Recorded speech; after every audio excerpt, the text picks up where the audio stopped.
Our friend Lazarus has fallen asleep, but now I will go and wake him up. During Jesus' time on earth, he made many friends. Of course, there were his disciples who traveled with him, but there were also others, people who loved him and spent time with him.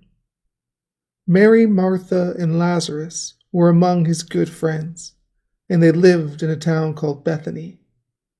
This family believed that Jesus was the promised Messiah, and they were kind and welcoming to Jesus. One day a message came to Jesus from Mary and Martha, telling him that his friend Lazarus was sick. It was obvious that Lazarus was very ill, but Jesus assured everyone that Lazarus' sickness would not end in death, and so Jesus stayed where he was for 2 more days. But Lazarus did die, and it was only at this point that Jesus prepared to make the journey to Bethany. Didn't Jesus care? Of course he did. But he also knew that God the Father had a purpose for his friend's death, so that Jesus would have another opportunity to use the power of God and show that he was no ordinary man. Jesus was the Son of God, the Messiah.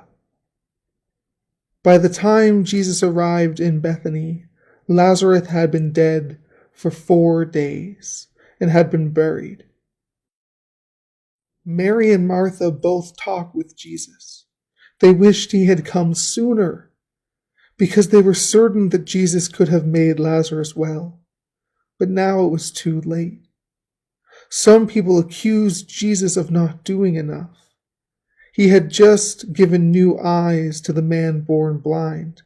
Couldn't he have healed Lazarus too?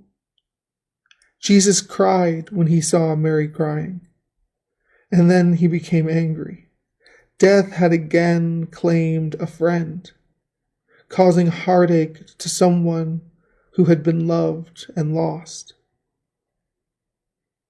But Jesus also knew something those around him didn't.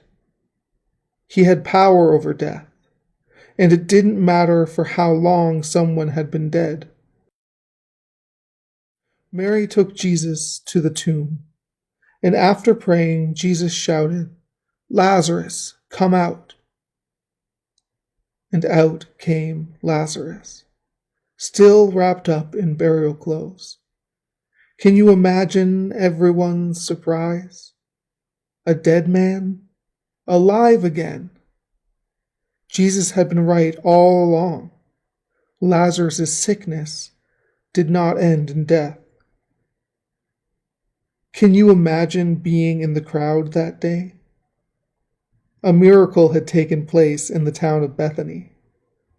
Jesus was obviously a man, but this work, this power over death, proved that he was so much more. Somehow, though, it did not convince the religious leaders, who claimed that Jesus was lying when he claimed that he was God. How could they deny the evidence? Our friend Lazarus has fallen asleep, but now I will go and wake him up.